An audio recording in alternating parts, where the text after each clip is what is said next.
ఓం శ్రీ మహాలక్ష్మి నమః.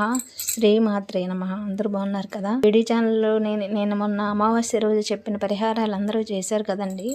అందరూ చేసి లక్ష్మీదేవి అనుగ్రహానికి మీరు పాత్రలు కాగలరని మరీ కోరుకుంటున్నాను. ఈ రోజైతే నేను కూడా అమావాస్య కదా, నేను కూడా కామాక్షి దీపం పెట్టాను.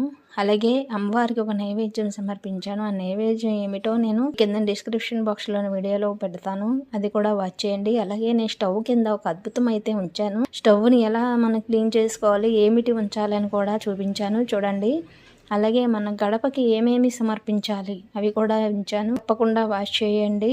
మా వీడియో చూస్తున్నందుకు ధన్యవాదాలు. మీ అందరూ కూడా ఈ కైంకర్యాలు చేసి మీ ఇల్లు, మీరు అందరూ, మీ వాళ్ళందరూ కూడా సుఖంగా ఉండాలి. అలాగే నిమ్మకాయ, గుమ్మడికాయ కూడా కట్టాను. Thank you for watching. Like and subscribe. మీలో ఎంతమంది నేను చెప్పిన పరిహారం చేశారో కామెంట్ రూపంలో కామెంట్ తెలియజేయండి. అలాగే అందరూ బాగుండాలి. జై శ్రీమన్నారాయణ. బై.